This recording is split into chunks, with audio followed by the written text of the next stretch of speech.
அல்லேலூயா, அல்லேலூயா. தேவன் நம்மளோடு இருக்கிறார். ஆமென். நம்ம தேவனுடைய வீட்டில் இருக்கிறோம். தேவ பிரசன்னத்தில் நாம் வந்திருக்கிறோம். இதில் தேவன் நம்மளோடு இருந்து நடத்துகிறவராக இருக்கிறார். நம்ம இன்றைக்கு நான் செய்தியில் நம்ம கடந்து சென்று அப்புறம் ராபோஜனை வந்திக்க நம்மளை ஆயத்தப்படுத்திக் கொள்வோம். நம்ம ஜெபிப்போம். பிதாவே, நீர் எங்களோடு இருப்பதற்காக நன்றி செலுத்துகிறோம்பா. இது ஆண்டவரே, நாங்கள் உண்மை தொடர்ந்து ஆவியோடும் உண்மையோடும் தொழுது கொள்ளுகிற தெய்வ ஜனமாக, தேவனுடைய பிள்ளைகளாக, தேவனுக்குள்ளே சுவாமி நாங்கள் கட்டப்பட்ட கட்டடமாக அன்று இன்னும் தொடர்ந்து நாங்கள் வளர்ந்து வரும்படியாக பிதாவே, இந்த திருச்சபை நீர் தொடர்ந்து ஆளுகை செய்து நடத்தும் ஆண்டவரே. இந்த குளோபல் திருச்சபைக்கு தலைவர் இயேசு கிறிஸ்து. இதோ நாங்கள் உம்முடைய சரீரத்தின் அவயங்களாக இருக்கிறோம் தகப்பனே. இந்த அவயங்கள் நாங்கள் எந்த இடத்துல செயல்பட வேண்டுமோ அந்த காரியத்தில், அந்த இடத்துல ஆண்டவரே நாங்கள் நேர்த்தியாக சரியாக உமக்கு பிரியமாக செயல்பட ஆண்டவரே எங்களை ஆளுகை செய்யும்படியாக ஜெபிக்கிறோம். ஆவியானவரே, எங்கள் மத்தியிலே வரும், இடைப்படும், எங்களோடு பேசும். தேவாவியானவரே, எங்களோடு பேசும், எங்களோடு பேசும். இயேசுவின் நாமத்தில் பிதாவே, ஆமென். நமக்கு யாவருக்கும் தெரிந்த ஒரு வசனம், மத பிரசங்கத்தில் இயேசு சொன்ன ஒரு காரியங்கள், மத்திய 5ஆம் அதிகாரம் 8ஆம் வசனத்தில் சொன்ன ஒரு காரியங்கள், இருதயத்திலே சுத்தமுள்ள மனுஷன் அவன் தேவனை தரிசிப்பான் என்று. ஆமென். நம் இருதயம் சுத்தமாக இருக்கும் பொழுது நாம் தேவனை தரிசிப்போம் என்று ஒரு வாக்குத்தத்தமாக தேவன் அவருடைய ஜனங்களுக்கு, விசேஷமாக கிறிஸ்து வைத்து கொண்ட நமக்கு, இயேசு கிறிஸ்து அவருடைய வார்த்தை சொன்ன காரியங்கள் என்னென்றால், நம்ம தேவனை தரிசிப்போம். எத்தனை பேர் நாம் தேவனை தரிசிக்க வேண்டும் என்று விரும்புகிறோம்? ஆமென். சின்ன வயசில் இருக்கும்போது அநேக 16, 15, 16 வயசில் இருக்கும்போதெல்லாம் எனக்குள்ள வாஞ்சு அநேகர் சொல்லுகிறாங்க, இயேசுவை முகமுகமாக நான் தரிசித்தேன், பேசினேன் என்று. ஏன்னா தேவ ஊழியர்கள் செய்தியெல்லாம் நம்ம கேட்கும்பொழுது, அப்போ அந்த வாலிப நாட்களில் அதிகமான வாஞ்சி இயேசுவை பார்க்க வேண்டும். எனக்கு வருஷங்கள் கடந்து போகும்பொழுது என்னோட சூழ்நிலைகளை பார்க்க இந்த வாஞ்சி ஆசைகள் எல்லாம் என்ன செய்ய நம்மளை விட்டு ஃபெயிட் பண்ணி போகிறது போல போயிட்டது. ஆனால் இந்த ஆண்டில் மீண்டுமாக ஒரு ஸ்டர் ஏன் ஆண்டு சித்தமாக இருக்கும் என்றால், நமக்குள்ளே வாஞ்சியாக இருக்கும் என்றால் மீண்டும் நம் தேவனை தரிசிக்கலாம், நம் தேவனை நாம் பார்க்குவதற்கு அவர் சந்தர்ப்பம் கொடுக்கலாம்.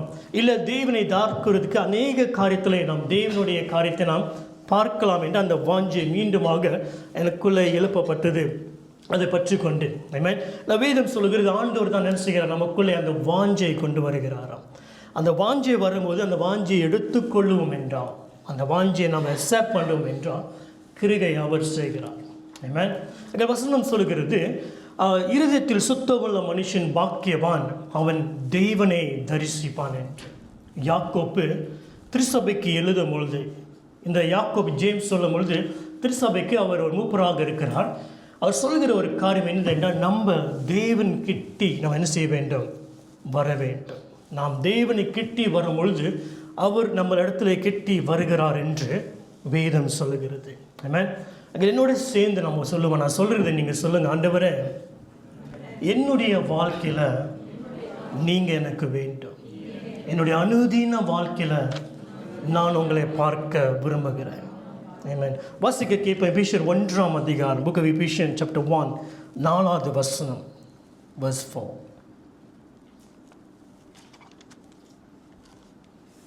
தமக்கு முன்பாக நாம் அன்பில் பரிசுத்தம் உள்ளவர்களும் குற்றம் இல்லாதவர்களுமாய் இருப்பதற்கு அவர் உலக தோற்றத்திற்கு முன்னே கிறிஸ்துவுக்குள் நம்மை தெரிந்து கொண்டபடியே. போதுமா? இங்க பார்க்கிறோம், ஆண்டவர் நம்ம ரட்சிக்கப்பட்ட நாளிலிருந்து காரியம் அல்ல, உலகம் தோற்றம் முன்பாகவே கிறிஸ்து இயேசுக்குள்ளே நம்மை தெரிந்து கொண்டார். நம்மளை பரிசுத்தமாக இருக்கும்படியாக, அவருக்கு முன்பாக குற்றம் இல்லாதபடி இருக்கும்படியாக அவர் நம்மளை தெரிந்து கொண்டார். குற்றமில்லாத ஒரு மனுஷனாக ஜீவிக்க வேண்டும், நீங்களும் நானும் பரிசுத்தமாக ஜீவிக்க வேண்டும் என்று, அதுவும் நம்ம சொந்த பலத்தினால கிறிஸ்து இயேசுவுக்குள்ளே அவர்தான் தேவனுடைய சகல நிறைவென்று வேதம் சொல்கிறது. தேவனுக்கு பிரியமாய்விட்டதாம் அவருடைய தேவனுடைய எல்லா சகல காரியமும் இந்த கிறிஸ்து இயேசுக்குள்ளே காணப்பட வேண்டும் என்று அவருக்கு வாஞ்சியாக இருந்ததுனாலே அந்த இயேசுக்குள்ளே நம்மளை முன்குறித்து அந்த தேவனுடைய முழு காரியமும் நமக்குள்ளே வெளிப்படுவதற்கு அவர் சுத்தமாக இருக்கிறார். அந்த சித்தத்திலே ஒரு சித்தம் என்னதென்றால் நம்மை பரிசுத்தமும் குற்றமில்லாத ஜனங்களாக இருக்கும்படியாக அவர் நம்மளை முன்குறித்திருக்கிறார். அல்லேலூயா, ஆமென். அகல தேவஜனமே, நம்மளுக்குள்ளே இந்த ஒரு வாஞ்சை எழும்ப வேண்டும். நான் என் தேவனை தரிசிக்க வேண்டும். என்னுடைய அனுதின வாழ்க்கையிலே நான் தேவனை பார்க்க வேண்டும். தேவனை என்னோடு இருக்கிறார் என்று உணர வேண்டும். அவரோடு நான் நடக்க வேண்டும். நோவா தேவனோடு நடந்தான் என்று வேதம் சொல்லுகிறது. ஏனோக் தேவனோடு நடந்தான், தேவனோடு சம்பாசித்தான் என்று வேதம் சொல்லுகிறது. அதே போல நீங்களும் நானும் அவருக்கு என்ன பிரியம் என்றால் நாம் அவரோடு நடக்க வேண்டும், அவரோடு சம்பாசிக்க வேண்டும், அவரோடு நாம் என்ன செய்ய வேண்டும், அந்த உறவில் நாம் கட்டி எழும்பப்பட வேண்டும் என்று அவர் வாஞ்சிக்கிறார். அப்படி இருக்க வேண்டும் என்றால் நமக்குள் ஒரு வாஞ்சை இருக்க வேண்டும். அவர் பரிசுத்தமாக இருக்கிறதை போல நானும் பரிசுத்தமாக இருக்க வேண்டும் என்று. ஆமென். இந்த பரிசுத்தமானது நம்ம சொந்த பலத்தினால இல்லை, இந்த பரிசுத்தத்துக்காக நான் போராடுகிறேன், நான் முயற்சி செய்கிறேன் இல்லை. இந்த பரிசுத்தம் எப்படி வருகிறது? அவர் நம்மளை நிரப்பும் பொழுது, நம்மளுடைய இருதயம் தேவனால் நிரப்பப்படும் பொழுது, நம்முடைய இருதயம் அவர் வசனம் ஆளுகை செய்ய இடம் கொடுக்கும் பொழுது, இந்த இருதயத்தில் நாம் தேவனுக்கு என்று இருதயத்தை ஒப்பு கொடுக்கும் பொழுது அவர் என்ன செய்கிறார்? நாம் பரிசுத்தமாக இருக்க காத்துக்கொள்கிறார். ஆமென். மித்தபடி நான் முயற்சி செஞ்சேன், நான் போராடுகிறேன், விழுந்து போகிறேனே, சோர்ந்து போகிறேன் இல்லை, என்னுடைய பலம் அல்ல. ஆனால் நான் என்ன செய்கிறேன்? ஒன்று செய்கிறேன், நான் அவருக்குள்ளே பிழைத்திருக்கிறேன், நான் அவருக்குள்ளே நிலைத்திருக்க வாஞ்சிக்கிறார்கள். அவர் என்ன செய்கிறார்? என்னை பரிசுத்தமாக காத்துக்கொள்கிறார். அதான் வேதம் சொல்கிறது, அவருடைய நாமத்தின் நிமித்தம் என்னை என்ன செய்கிறாராம்? நீதியின் பாதையிலே நடத்துகிறார். அவர் நாமத்தின் நிமித்தம், அவர் என்னை அறிந்திருக்கிறதுனாலே, அவர் யார் என்று நான் அறிந்திருக்கிறதுனாலே அவர் என்ன செய்கிறார்? என்னை நீதியின் பாதையிலே நடக்கும்படியாக அவர் செய்கிறார். ஆமென். அல்லேலூயா, அல்லேலூயா. ஐயா, நம்ம சொந்த பலத்தினால் அல்ல, என்னை பலப்படுத்துகிற தேவன் மூலமாக வாழ்கிற ஒரு வாழ்க்கைக்குள்ளே நம்ம வாழ ஒப்பு கொடுக்க வேண்டும். 2 கொரிந்தியர் 7ஆம் அதிகாரத்தை திருப்பிக் கொள்ளுமா? 2 Corinthians chapter 7 1வது வசனம். 2 கொரிந்தியர் 7ஆம் அதிகாரம் 1வது வசனம். ஆங்கிலத்தை படிக்க. Since we have these promises, beloved. என்ன வாக்குத்தத்தம் கொடுக்கப்பட்டிருக்கிறது? நாம் தேவனை தரிசிக்கக்கூடிய ஒரு வாக்குத்தத்தம் கொடுத்திருக்கிறதுனாலே, let us cleanse ourselves from every defilement of body and spirit. வாசிங்கம்மா. இப்படிப்பட்ட வாக்குத்தத்தங்கள் நமக்கு உண்டாயிருக்கிறபடியினால் பிரியமானவர்களே, மாம்சத்திலும் ஆவியிலும் உண்டான எல்லா அசீசையும் நீங்க நம்மை சுத்திகரித்துக் கொண்டு பரிசுத்தமாக்குதலை தேவ பயத்தோடே பூரணமாக்க கடவோம். ஆமென். பாருங்க, இந்த பரிசுத்தத்துக்குள்ளே நம்ம தெய்வ பயத்தின் மூலமாக பூரணம் அடைகிறோம். ஆனால் நாம் செய்ய வேண்டிய ஒரு காரியம் இருக்கிறது. என்ன செய்ய வேண்டும்? மாம்சத்தையும் ஆவியும் கரைப்படுகிற அதை அசுத்தப்படுத்துகிற காரியத்தை நாம் என்ன செய்ய வேண்டும்? அதை நாம் விளக்க வேண்டும். ஆமென். அப்படிப்பட்ட காரியத்தை நாம் விளக்குகிற தெய்வ ஜனமாக இருக்க வேண்டும். எனக்கு இது வேண்டாம், இந்த காரியங்கள் எனக்கு வேண்டாம் என்று நம்ம அந்த காரியத்தை விளக்கி, என்னுடைய வாழ்க்கையை தேவனுக்கென்று நான் அர்ப்பணித்திருக்கிறேன், அவருக்கென்று வாழ நான் வாஞ்சிக்கிறேன், பிரியமாக இருக்கிறேன் என்று ஒரு வாழ்க்கைக்குள்ளே நம்ம புகுடுக வேண்டும். ஆமென். நாம் பார்க்க போனால் நம்ம தேவனுடைய சத்தத்தை கேட்டு தேவனுக்கு பிரியமாக செய்ய வேண்டிய ஜனமாக தேவன் நம்மளை தேர்ந்தெடுத்திருக்கிறார். ஆனால் என்ன செய்கிறோம் என்றால், அநேக காரியத்தில் நம்மளுடைய வாழ்க்கை இந்த உலகத்தின் காரியத்தையே சிந்தித்து, இந்த உலகத்தின் காரியத்தில் பார்க்குற ஜனங்களெல்லாம் நாம் பார்த்து நம்மளும் இப்படி இருக்க வேண்டும், அப்படி நல்லது தான். ஆனால் இந்த உலகத்தின் காரியத்தையே நம்ம போகும் பொழுது தெய்வ சித்தம் என்னதென்று நாம் அறியாதபடிக்கு நம் வாழ்க்கையில் அதெல்லாம் மறந்து விட்டு கடைசியாக உலக ஜனங்களோடு வாழ்கிற ஒரு வாழ்க்கைக்குள்ளே நாம் போகிறோம். திடீர்னு ஒரு காரியம் வரும்பொழுது தெய்வ சித்தம் என்னது என்று அப்போ தான் நம் தெய்வ சித்தத்தை அறிய நாம் விரும்புகிறோம். அப்படி இல்லை நம்ம வாழ்க்கை. நம் வாழ்க்கை முதலாவது எப்படி இருக்க வேண்டும்? அவர் சித்தம் என்னதென்று அறிந்து, அந்த அறிகிற அறிவினால் நான் நிரப்பப்பட வேண்டும் என்று அது ஜபமாக நாம் மாற வேண்டும். அல்லேலூயா. அப்படிப்பட்ட ஒரு வாழ்க்கையில் இருந்து சூழ்நிலை வரும் பொழுது நம்ம அந்த நேரத்தில் அவர் சித்தத்துக்கென்று நம்மளை அர்ப்பணிப்பதற்கு அவர் நம்மளுக்கு கிருகை செய்கிறவராக இருக்கிறார். பாருங்கள், வேதம் சொல்லுகிறது, இது பரிசுத்தமான காரியங்கள் தெய்வ பயத்தோடு நாம் என்ன செய்ய வேண்டும், பூர்ணமாக்குகிற தேவ ஜனமாக நாம் மாற வேண்டும். மோசே நம்ம அறிந்திருக்கிறோம், யோசுவாவை அறிந்திருக்கிறோம். இந்த 2 தெய்வ ஜனங்களும் சாதாரண மனுஷர்கள், உங்களைப் போல என்னை போல. ஆனால் இந்த மனுஷனை பார்க்கும்படியாக தேவன், இவர்களை சந்திக்கும்படியாக தேவன் அவர்களை தேடி வந்தார். இந்த மனுஷன், இவர்கள் மேன் ஆஃப் காட், பெரிய மகத்துவமான மனுஷன் என்று சொல்லுகிற உண்மைதான். ஆனால் இவர்கள் சாதாரண நம்மை போல ஒரு மனிதர்களும் தான், உண்மைதான். இந்த மனுஷன்தான் இவர்கள் வாழ்க்கை மாறப்பட்டது. ஏனென்றால் இவங்க வாழ்க்கை அவருடைய சித்தத்துக்கு என்று தன்னை அர்ப்பணித்து வாழ்ந்ததினால.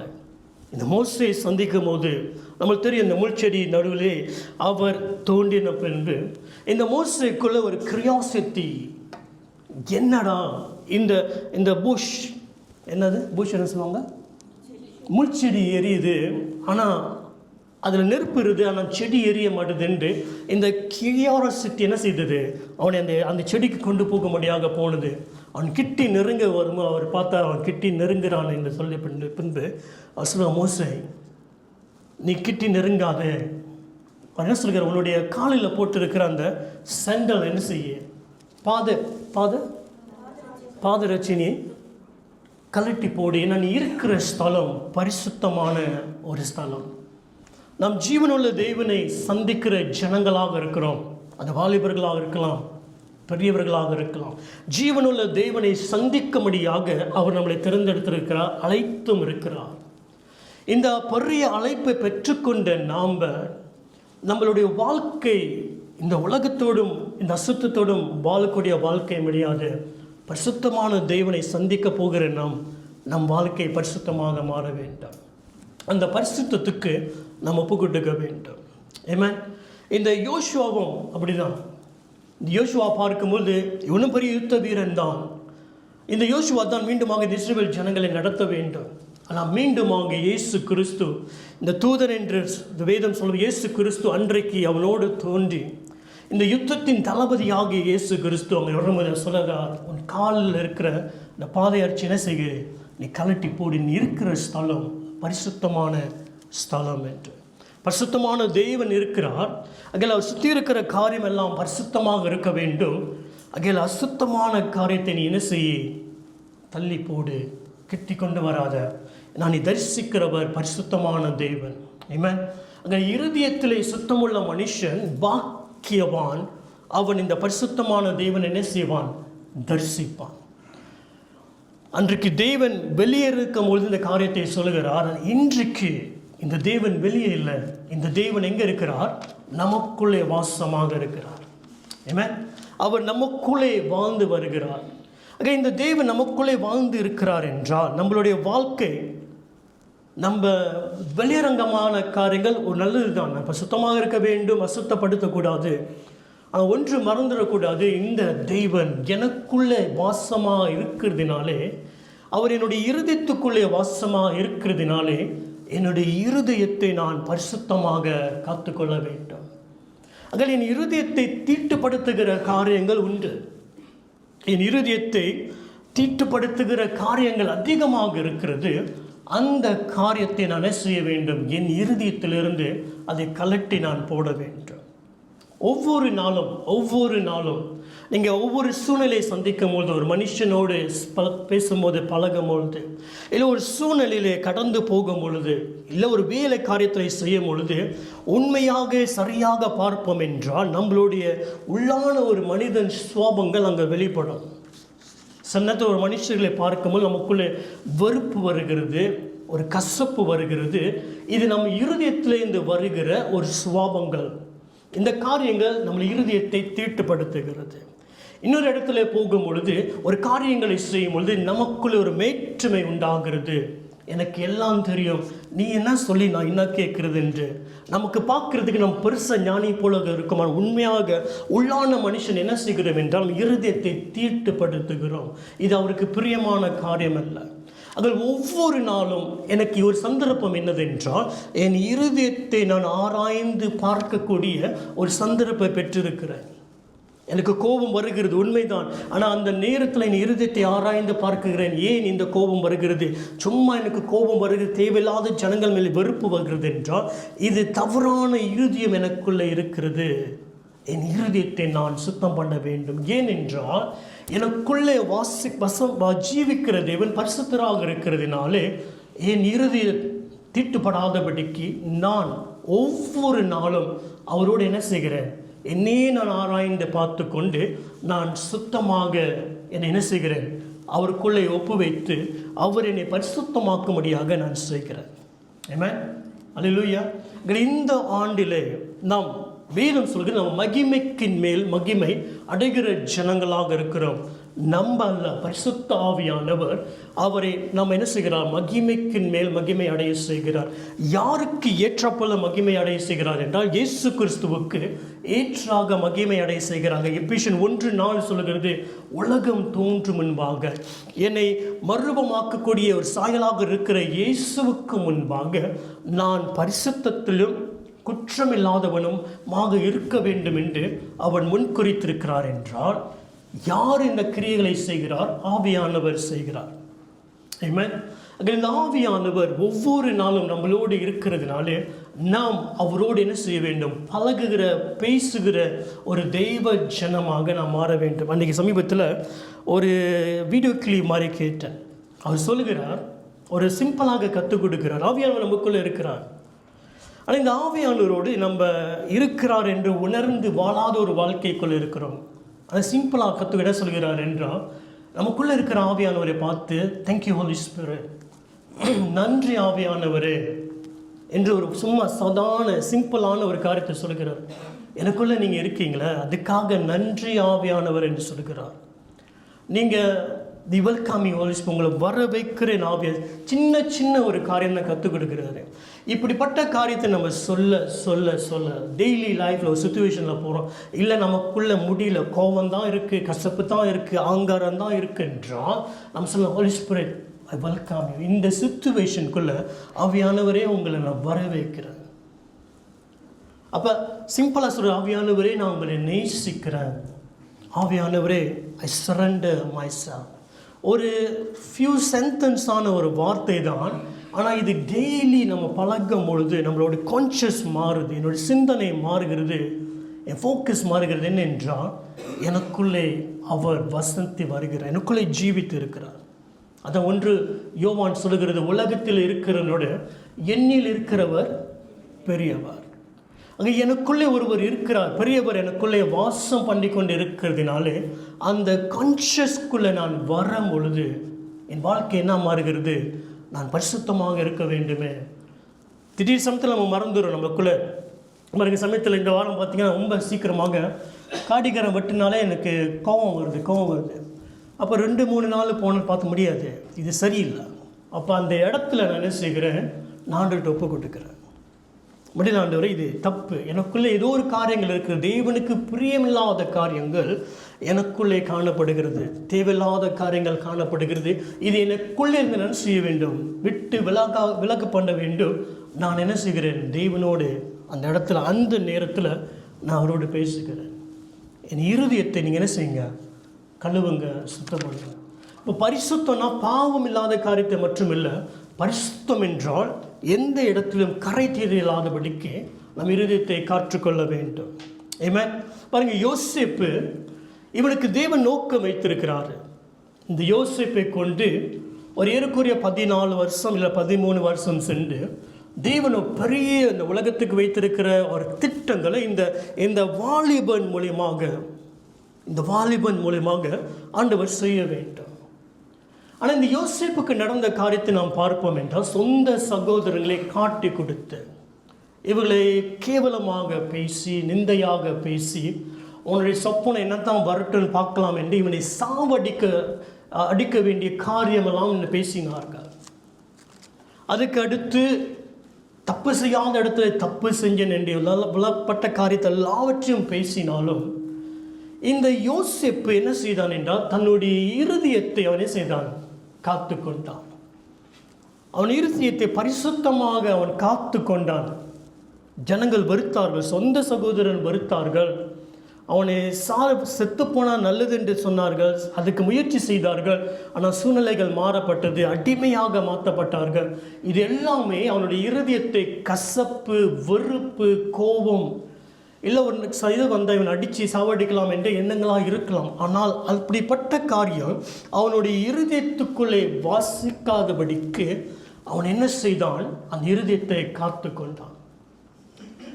வேதம் சொல்லுகிறது, இவன் இப்படி கடந்து போனாலும், அடிமையாக கடந்து போனான், சிறைச்சாலையில் போட்டார்கள், ஆனால் தேவன் அவனோடு கூட இருந்தார். அவனை சுற்றி இருக்கிற ஜனங்கள் தேவன் அவர்களோடு கூட இருந்தார்கள் என்று கண்டார்கள். இருதயத்தில் சுத்தமுள்ள மனுஷன் பாக்கியவான், அவன் தேவனை தரிசிப்பான். இந்த யோசேப்பு கடந்து போன சூழ்நிலை மத்தியிலே தன் இருதயத்தை என்ன செய்தான்? அதை சுத்தமாக காத்து கொண்டான், மன்னித்தான், மறந்து போனான், கசப்பில்லாதபடி காத்து கொண்டான். எல்லாவற்றையும் வேண்டாம் வேண்டாம் என்று தள்ளிவிட்டதினாலே அவன் கண்டுபிடித்தானோ இல்லையோ, சுற்றி இருக்கிற ஜனங்கள் பார்த்தார்கள், தேவன் இவனோடு இருக்கிறார் என்று. அல்லேலூயா. அங்கே உலகம் தோன்றும் முன்பாகவே நம்ம பரிசுத்தமாக இருக்க வேண்டும் என்று தீர்மானித்தார். அவர் நமக்குள்ளே வாசமாக இருக்கிறார். நம்மளுடைய இருதயத்தை நம்ம என்ன செய்ய வேண்டும்? எல்லா காவலோடு நம்ம கவனமாக நம்ம காத்துக்கொள்கிற ஜனங்களாக நாம் மாற வேண்டும். ஆமென். அப்படி செய்வோம் என்றால் நம்ம என்ன செய்ய வேண்டும்? முதலாவது நம்ம அவரை தேவன், அவர் யார் என்று அறிய வேண்டும். Recognise who God is. அவருக்கு ஏற்ற கனத்தை நம்ம கொடுக்காவிட்டால், அவர் யார் என்று நம்ம தெரியாவிட்டால், அவருக்கு செலுத்த வேண்டிய கனத்தை நீங்களும் நானும் செலுத்த மாட்டோம். இப்போ இந்த இடத்துல நம்ம இருக்கிறோம், இது தேவனுடைய வீடுன்னு நம்மளுக்கு தெரியும். இந்த இடத்துல நம்ம அசுத்தமான காரியத்தை பேச மாட்டோம், சிந்திக்க மாட்டோம். அசுத்தமான காரியம் நம்ம வாழ்க்கையில் இந்த வராது, செயல்பட வராது. ஏனென்றால் இது சபை, இது பரிசுத்தமான ஸ்தலம் என்று நம்ம அறிந்திருக்கிறோம். இல்லை ஏதாவது ஒரு இடத்துல ஜப கூட்டத்தில் கூடும் பொழுது நம்ம தவறான இல்லாதபடிக்கு தெய்வ பக்தியாக நம்ம இருக்கிறோம், நல்லது. ஆனால் இது மேலான காரியங்கள், உண்மையான காரியம் என்ன என்றால், அவர் நம்ம கூடி வர இடத்துல மட்டுமில்லை, நம்ம தனிமையாக இருக்கும் பொழுதும் அவர் கண்டு கொண்டிருக்கிறார், பார்க்கிறார் மட்டுமல்ல, அவர் எனக்குள்ளே ஜீவித்திருக்கிறார். அவர் எனக்குள்ளே ஜீவிப்பவர் யார் என்று நான் அறியும் பொழுது, அவரை அறிந்து விட்டேன் என்றால் என் வாழ்க்கை அவருக்கு பிரியமான, அவருக்கு பரிசுத்தமாக வாழ்கிற ஒரு வாழ்க்கை வாழுவதற்கு நான் ஒப்பு கொடுக்க ஆரம்பித்து விடுவேன். அல்லேலூயா. ஐசாயா ஒரு தீர்க்கதரிசி. அவன் தீர்க்க தரிசனம் கொண்டு வந்தவன். ஆனால் ஒரு நாள் இந்த ஜீவனுள்ள தேவனை பார்த்தான். அவர் பரிசுத்தர் என்று அறிந்து கொண்டான். இவர் பெரியவர், பரிசுத்தர் என்று அறிந்த பின்பு அதே இயேசுயா தான் இப்போ தீர்க்க தரிசனம் சொல்ல ஆரம்பிக்கிறான். இப்பொழுதோ அவன் வாழ்க்கை எப்படியாக மாறுகிறது என்றால், இயேசு கிறிஸ்துவை குறித்து சொல்லுகிற ஒரு தீர்க்கதரிசியாக மாறிவிட்டான். தேவனுக்காக முழுமையாக ஒப்பு கொடுத்த ஒரு மனிதனாக மாறினான். தேவனை அறியாத ஒரு வாழ்க்கை, தேவனை அறிந்த பின்பு ஒரு வாழ்க்கை ஒரு மாற்றத்தை கொண்டு வருகிறது. அல்லேலூயா. ஆமென். நம்ம தேவனை அறியாத ஒரு வாழ்க்கை வாழ்வோம் என்றால், அவரை அறிகிற அறிவுக்குள்ளே வருகிற பொழுது நம் வாழ்க்கை மாறுகிறது, சூழ்நிலைகள் மாறுகிறது, சுற்றி இருக்கிற ஜனங்களோட வாழ்க்கை மாறுபடுகிறது. அல்லேலூயா. ஆமென்.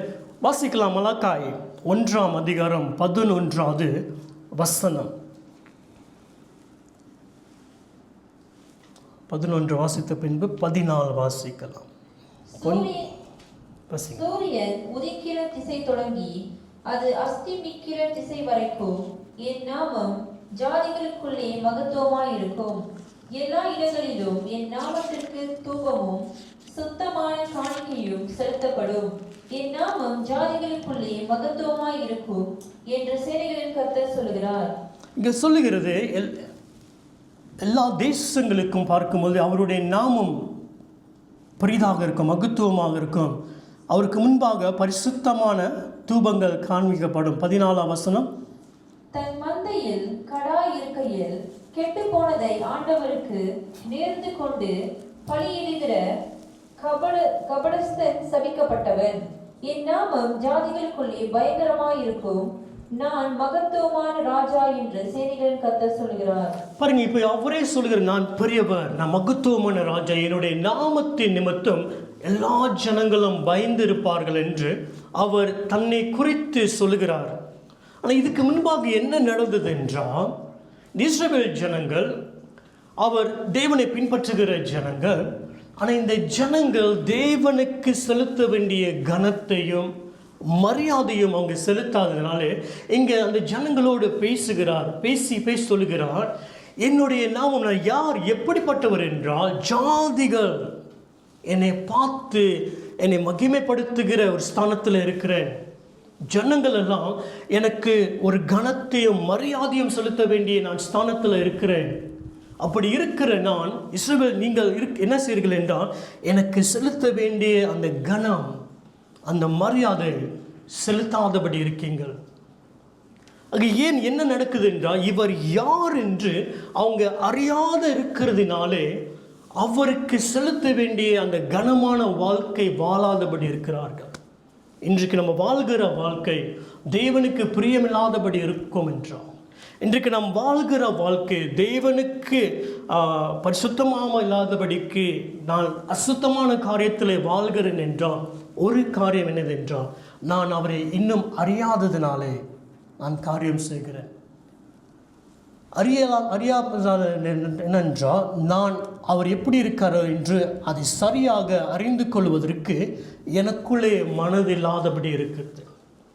நீதிமொழியில் சொல்லுகிறேன், நீ அறிவை வெறுத்தாய், அதனாலே நான் உன்னுடைய சத்தத்தை கேட்க மாட்டேன், நான் உனக்கு நீ நீ நீ கூப்பிடும் போது நான் உனக்கு செவி சாய்க்க மாட்டேன். இப்போ என்ன நடக்குது என்றால், அவரை அறிகிற அறிவுக்குள்ளே நம்மளை அர்ப்பணிக்கிற ஒரு வாழ்க்கைக்குள்ளே இன்னும் வராதபடி இருக்கிறேன்.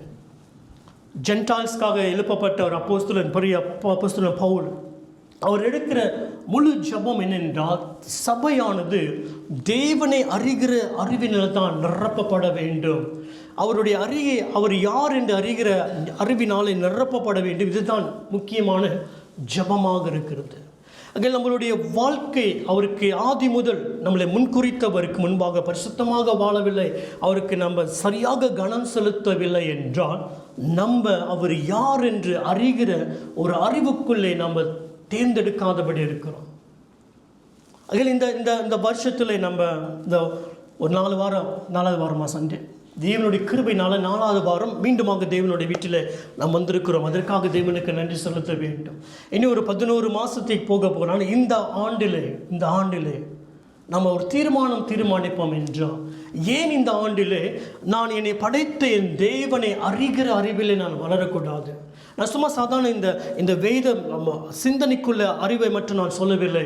உண்மையாக என் ஆவி உள்ளான மனுஷனுக்குள்ளே அவர் யார், அவர் எப்படிப்பட்டவர் என்று ஒரு உணர்ந்து வாழ்கிற ஒரு வாழ்க்கைக்குள்ளே ஏன் நான் வாழக்கூடாது?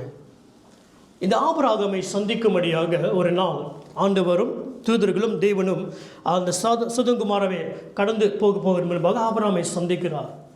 ஆனால் ஆபிரகாம் தூரத்திலிருந்து பார்த்த பின் இந்த ஆபிரகாம் தேவன் வருகிறார் என்று அவன் உணர்ந்து கொண்டான், அவன் அறிந்து கொண்டான்.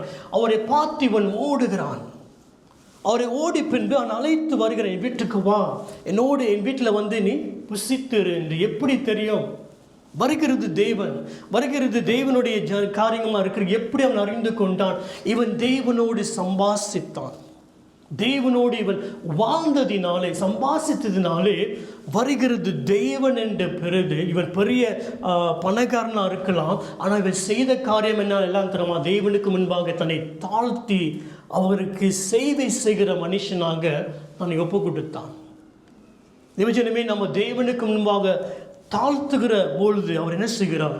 தன்னுடைய கிருபையினாலே தம்மை வெளிப்படுத்துகிறார். மோசே கேட்குறான், மகிமையை வெளிப்படுத்தும் என்று. சொல்ல இல்லை, மகிமை நான் இனி பார்த்து நான் மரித்து போவாய், ஆனால் எனக்கு பின்பாக காரியத்தை வெளிப்படுத்துவேன் சொல்லி தன்னை குறித்து அவரே சொல்லுகிறார், தெய்வனாகிய கர்த்தர் கிருபை உள்ளவர் என்று.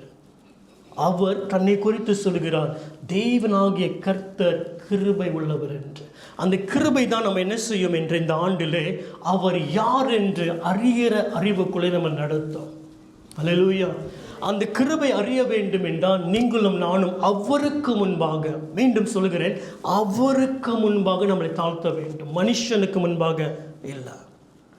அவர் பேசுவார் என்றால் அவருக்கு முன்பாக நான் என்னை தாழ்த்த வேண்டும்.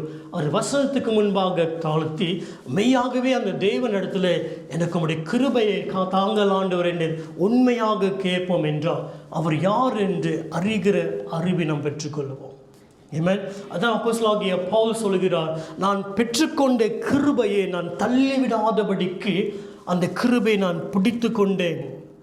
அவன் தெரிந்து கொண்டான், எனக்கு வந்தது கிருபை, அந்த கிருபையை நான் பிடித்து கொண்டேன். அந்த கிருபையில் தான் அவன் ஜெபிக்கிறான், நான் தேவனை அறிய வேண்டும், இதுக்கு முன்பாக மறைந்திருந்த ரகசியங்களை நான் அறிய வேண்டும், கிறிஸ்துவின் அன்பின் ஆழத்தையும் அகலத்தையும் நான் அறிய வேண்டும். ஆனால் முதலாவது அவனை எதை பார்த்தான் என்றால் அவருடைய கிருபையை பார்த்தான். அல்லேலூயா, ஆமென். நீங்களும் நானும் நம்மளுக்கு தெரியும், நம்ம ரட்சிக்கப்பட்டதே அவர் கிருபையினால் ரட்சிக்கப்பட்டு இருக்கும் என்றால் நம்ம செய்ய வேண்டிய ஒரு காரியம், முக்கியமான காரியங்கள், அந்த கிருபை நம்ம என்ன செய்ய வேண்டும், அணைத்து கொள்ள வேண்டும். ஆமென்.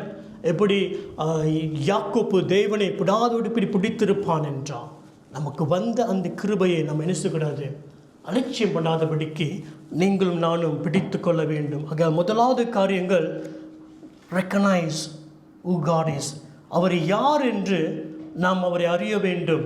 அந்த அறிவிலே நாம் இன்னும் வளர வேண்டும். அப்படி நாம் ஜீவிப்போம், அப்படி நாம் வளருவோம் என்றால், இதுவரைக்கும் பிசாசு நம்மளை சின்ன சின்ன காரியத்தில் விழுவை செய்வான், சிம்பிளான காரியத்தில் பாவத்தில் நம்ம விழுவை செய்வான் என்றால், இனி அப்படிப்பட்ட காரியத்தில் பிசாசு நம்மளை மேற்கொள்ள முடியாது. ஏனென்றால் நாம் அவர் சித்தத்தை அறிந்திருப்போம், அவர் யார் என்று அறிந்திருப்போம். அந்த சித்தத்தில் நாம் வாழுகிற ஜனங்களாக மாறிவிடுவோம். ஆமென். ஆதாமை சிம்பிளாக ஏமாற்றி போயிட்டான். அதே ரெண்டாவது ஆதாம்கிட்ட வரும் பொழுது அவனால் முடியவில்லை. ஏனென்றால் இந்த ரெண்டாவது ஆதாமுக்கு அவரோட சித்தம் என்னதென்று வசனத்தின் மூலியமாக அறிந்திருந்தார். அவன் சொல்லும் போது அவர் சொல்லுகிறார், அவர் இப்படிப்பட்டவர், அவர் சித்தம் என்னதென்று அந்த சித்தத்தின் மூலியமாக அவர் இருந்ததினாலே இந்த பிசாசு ஒன்றும் செய்ய முடியாத போயிட்டு. ஆமென். ஆகையால் தேவனுடைய சித்தத்தை அறிகிற அறிவினாலே நீங்களும் நானும் நிரம்பப்பட வேண்டும். அவர் யார் என்று நாம் சரியாக நாம் அவர் அறிய வேண்டும். ரெண்டாவது காரியங்கள், எக்ஸமைன் oneself. சங்கீதம் 139 வசனம் 23, 24. சங்கீதம் 139 வசனம் 23, 24. தேவனே, என்னை ஆராய்ந்து என் இருதயத்தை அறிந்து கொள்ளும், என்னை சோதித்து என் சிந்தனைகளை அறிந்து கொள்ளும். வேதனை உண்டாக்கும் வழி என்னிடத்தில் உண்டோ என்று பார்த்து நித்திய வழியிலே என்னை நடத்தும். ஆமென். இங்கே ஒரு மனுஷன் ஜெபிக்கிற ஒரு ஜெபம், தேவனே என்னை ஆராய்ந்து என்னை அறிந்து கொள்ளும். ஆனால் ஒன்று மறந்துடக்கூடாது, நம்ம விரும்புகிறதோட வேதம் சொல்லுகிறது, அவர் நம்மளுடைய இருதயத்தை பார்த்து கொண்டே இருக்கிறார், நம் இருதயத்தை சோதித்து கொண்டே இருக்கிறார், நம் இருதயத்தை அவர் ஆராய்ந்து பார்த்து கொண்டே இருக்கிறார் என்று வேதத்தில் பழைய ஏற்பாளையும் புதிய ஏற்பாளையும் இதை பார்க்கலாம். விசேஷமாக ஜெரமியா புஸ்தகத்தில் ஜெரமியா அதிகமாக இந்த காரியத்தை சொல்லுகிறார், என் இருதயத்தை அவர் பார்க்கிறார், இருதயத்தை சோதித்து பார்க்கிறார் என்று. ஆகையால் நம்மளுடைய இருதயத்தை அவர் எப்பொழுதுமே ஆராய்ந்து பார்த்து கொண்டு இருக்கிறதுனாலே இந்த இருதயத்தை என்ன செய்ய வேண்டும், அவருக்கு முன்பாக நம்ம கடினப்படுத்தாதபடிக்கு, என்ன தான் இருதயத்தில் இருந்தாலும் அவரிடத்தில் நம்ம மறைக்காதபடிக்கு சொல்ல வேண்டும். ஆமென். எந்த காரியம் இருந்தாலும் அந்த இருதயத்தை அவருக்கு முன்பாக திறந்து, என் இருதயத்தில் ஆண்டவரே இப்படி இருக்கு, இப்படிப்பட்ட காரியங்கள் இருக்கிறது என்று நம்ம வெளியரங்கமாக சொல்ல வேண்டும். நம்ம ஒன்று மறந்துடக்கூடாது, ஜெரமியா புஸ்தகத்தில் வேதம் சொல்கிறது, நம்மளுடைய இருதயமே நம்மளை வஞ்சிக்கிறதாய் காணப்படுகிறது, நம்மளுடைய இருதயமே நம்மளை ஏமாற்றிவிடும். மறு அர்த்தம் என்னென்றால், ஏதோ ஒரு காரியங்கள், ஏமாற்ற காரியங்கள் இருதயத்தின் கீழே மறைந்து இருக்கிறது, ஆனால் வெளியே தோட்டத்திலே அது இல்லாதபடி இருக்கலாம். அதில் சில சூழ்நிலையில் போகும்பொழுது, சில காரியத்தை பார்க்கும்பொழுது என்னால் முடியும், இல்லை இது ஓகே தான், இது செஞ்சிடலாம் என்று நம்ம ஒரு கான்ஃபிடென்ஸ் மாதிரி வரும். ஆனால் சரியாக பார்த்தீங்கன்னா நம்மளை வஞ்சிக்கக்கூடிய ஒரு காரியங்கள் அந்த இருதயத்திற்பினால் மறைந்திருக்கிறது. அதில் தேவனுக்கு பிரியமில்லாத தெய்வ சித்தத்தை அறியாதபடி இருப்போம் என்றால் அந்த காரியத்தை செய்யும் பொழுது அது நன்மை போல தோன்றும், ஆனால் கொஞ்ச நேரத்தில் மறைந்திருக்கிறது என்ன செய்யும், நம்மளை பிடித்து கொண்டு நம்மளை விழ செஞ்சிடும். ஆகையால் அந்த இருதயத்தின் காரியத்துக்குள்ளே நம்ம சாய்ந்து போகாதபடிக்கு தேவ சித்தம் என்னதென்று அறிகிறது நம்மளுக்கு முக்கியமாக இருக்கிறது. ஆதாமும் ஏவாளும் வஞ்சிக்கப்பட்டார்கள். இயேசுவை வஞ்சிக்க முடியவில்லை என்றால் அவருக்கு தேவனுடைய சித்தத்தை அறிந்திருந்தார். ஆக வேதம் சொல்கிறது இந்த இருதயமே நம்ம என்ன செய்கிறது, நம்மளை ஏமாற்றி அது வஞ்சித்து போடுகிறது. வாசிக்கலாம் ஜெரமியா 17:10-9-10.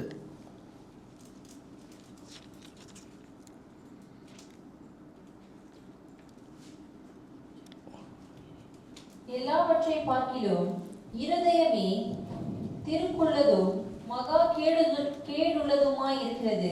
நம்ம இருதயமே திருக்குள்ளதும் கேடுள்ளதுமாக இருக்கிறது. அதை அறியத்தக்கவன் யார்? போதுமா? அப்போ நம்ம இவ்வளவுதான் கிட்ட ஆண்டுகிட்ட நெருங்கும் போது இன்னும் நமக்குள்ளே இருதயத்தில் மறைந்து இருக்கிறது, கேடான காரியங்கள் மறைந்து இருக்கிறது. அது நம்மளை ஒரு ஏமாற்ற ஒரு சூழ்நிலை இருந்து ஆண்டவர் சித்தத்திலிருந்து விலகக்கூடிய காரியங்கள் அங்கே மறைந்திருக்கும். சன்னத்தில் இது பரவாயில்ல, நம்ம பரவாயில்ல, இவங்க சும்மா பாவம், ஏன் நம்ம இவங்களுக்குள்ளே இருக்கக்கூடாது, ஐக்கியம் தானே என்று ஒரு நல்ல குணத்தோடு ஒரு கம்பேஷன் நம்ம காட்டலாமா? யாருமே காட்ட மாட்டாங்களே, நான் நெருங்கி ஒரு பாவமாக இருக்காங்களே, ஒரு கம்பேஷன் காட்டலாம். இப்படிப்பட்ட இருதயம் இது பார்க்குறதுக்கு மேலே ஒரு நல்ல இருதயம் போல் இருக்குது, ஆனால் உள்ளுக்கு ஒரு தவறான காரியங்கள் மறைந்து இருக்கிறது. ஸோ நம்ம ரெண்டையும் சரியாக நம்ம என்ன செய்ய வேண்டும், இதை படிக்க வேண்டும். இது என் இருதயம் இப்படி காட்டுது, ஆனால் உள்ளுக்கு எப்படி இருக்குது, நான் சொல்கிறது உங்களுக்கு விளங்குதான்னு தெரியல.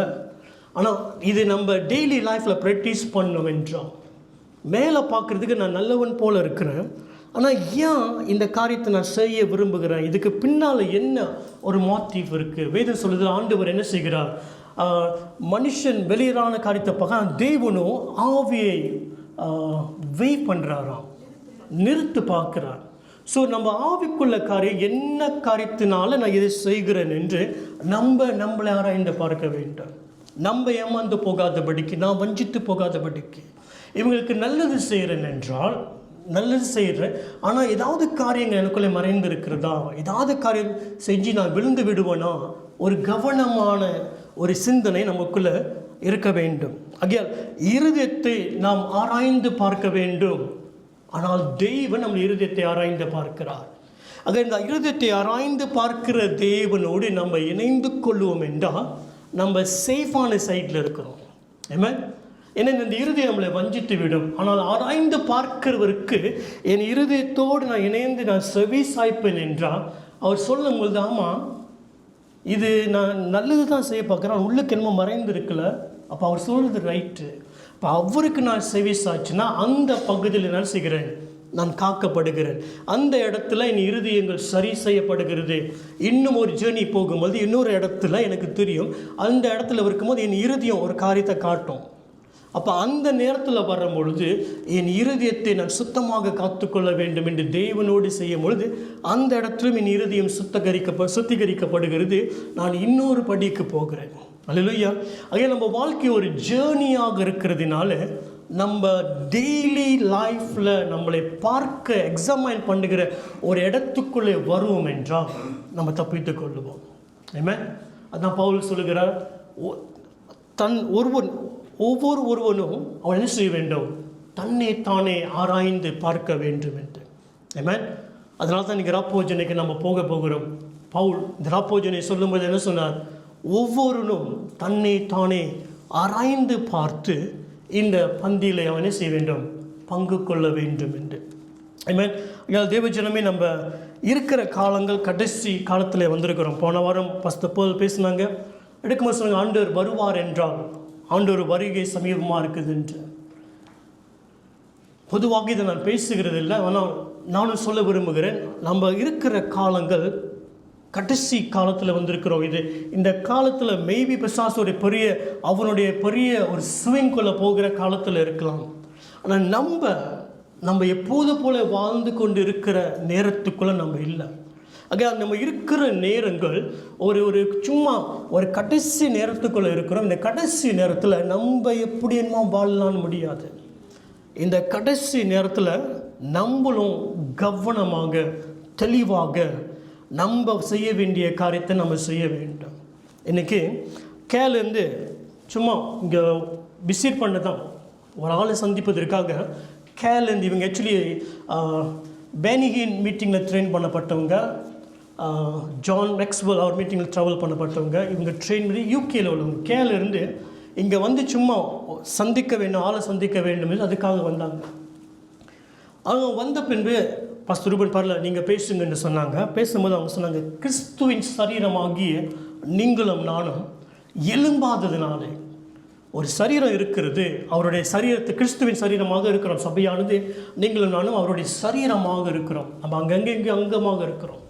இந்த சாதாரண சரீரமே இப்போ அந்த விரல் வலிக்குதுல, அந்த விரல் ஒழுங்காக வேலை செய்ய வலிக்குது பாருங்கள், அந்த விரல் பாதிக்கப்பட்டு இருக்கிறது. அப்போ அந்த கிரிகை செய்யாதனால முழு கையோட ஃபங்க்ஷன் முழுசாக செய்ய முடியல. இப்போ அதே போல் அநேக இடத்துல கிறிஸ்துவின் சரீரமாக நாம் இருக்கிறோம். நம்ம செய்ய வேண்டிய ஃபங்க்ஷன் நம்ம செய்யாதனால அவருடைய சபை இந்த காலத்தில் எழும்பி பிசாசுக்கு விரோதமாக நின்று போராடி இதுதான் தேவனுடைய சித்தம் என்று சொல்ல முடியாத ஒரு சூழ்நிலைக்குள்ளே இருக்கிறது. ஏனென்றால் நம்ம தனிப்பட்ட வாழ்க்கையில் கிறிஸ்துவின் சரீரத்தில் அங்கமாக இருக்கிற நீங்களும் நானும் என்னுடைய கிரியைகளை நான் நேர்த்தியாக சரியாக புரிந்து செய்யாத இருக்கிறதுனால இன்னமும் தேவனுடைய சரீரமானது என்ன செய்கிறது, அப்படியே பாதிக்கப்பட்டு இருக்கிறது. அவங்க சொன்னாங்க, இங்கிலாந்து தேசத்தில் சபைக்கு விரோதமாக காரியம் எழும்புதான் இயேசு கிறிஸ்துவின் என்று அந்த ஸ்கூலில் சொல்லக்கூடாது. வேறு எந்த மதத்தையும் பேசலாம், இயேசுவை மாற்றம் அங்கே சொல்லக்கூடாதான். வித்தியாசமாக இருக்குல்ல, எந்த மதத்தையும் பேசலாம், இயேசுவை குறித்து மட்டும் அங்கே ஸ்கூலில் சொல்லக்கூடாது என்று சொல்கிறாங்க. ஏனென்றால் அரசாங்கத்தில் கிறிஸ்தவர்கள் அவங்க போக விரும்பவில்லை. ஆகையால் இப்படிப்பட்ட சூழ்நிலைகள் இப்போ தேசத்தை நடத்துகிறது என்று எழும்ப வேண்டிய இடத்துல நேரத்தில் எழும்பாத போனதுனாலே வேறு காரியங்கள் எழும்பி ஆளுகைக்குள்ள அடிமையாக ஆக்கப்பட்டு டிப்ரெஷன் ப்ரெஷருக்குள்ளே போகப்படுகிறது இங்கிலாந்து தேசம். நம்ம இதை புரிஞ்சு கொள்ளணும். நம்ம கொடுக்கப்பட்ட காலங்கள் கொஞ்சமாக இருக்கிறது.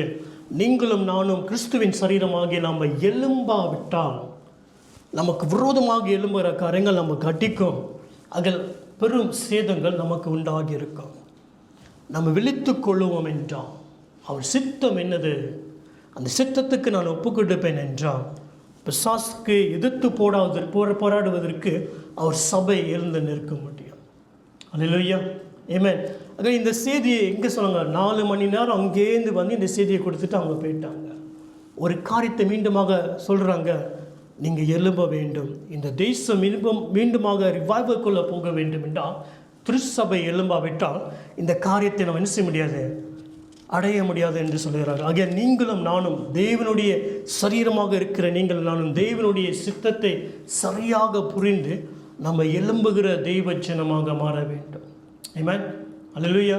அந்த சித்தத்தை நாம் அறிய வேண்டும் என்றால் முதலாவது அவருக்கு செலுத்த வேண்டிய கனத்தை நாம் செலுத்த வேண்டும். அவர் யார் என்று அறிந்தால் அதுக்கு அறிவுக்கு ஏற்ற அந்த கனத்தையும் இதையும் நம்ம செலுத்த முடியும். ஆமென். அப்போ இன்னும் நம்ம அப்படிப்பட்ட காரியத்தின்படி வாழாமல் இருக்கிறது காரணம் என்னென்றால் அவர் யார் என்று சரியான அறிவுக்குள்ளே நான் இல்லாதபடிக்கு மேலோட்டமாக சிந்தனைக்குள்ளே வாழ்ந்து கொண்டிருக்கிறதை நம்ம குறைத்து விட்டு உள்ளான மனுஷன் அவரை அறிகிற அறிவுக்குள்ளே எழும்ப வேண்டும். 2வது, அவர் நமக்குள்ளே இருந்து சபையிலே ஆராய்ந்து பார்க்கிற இயேசு கிறிஸ்து அவருடைய ஆவி மூலியமாக வசனத்தின் மூலியமாக ஒவ்வொரு நாளும் நம்மளை ஆராய்ந்து பார்த்து நம்மளை எழும்ப வேண்டும். ஆமென். யாரும் எழுந்து நிற்போம், மரப்போஜனைக்கு ஆயத்த பண்ணிக்கொள்வோம். வாசிக்க கேட்போம். 1 கொரிந்தியர் 11ஆம் அதிகாரம் 28வது வசனம்.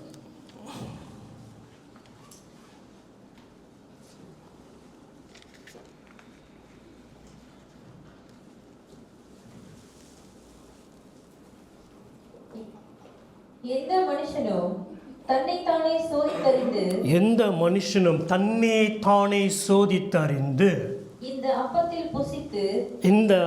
புசித்து இந்த பாத்திரத்தில் பானம் கண்ட கடவன்.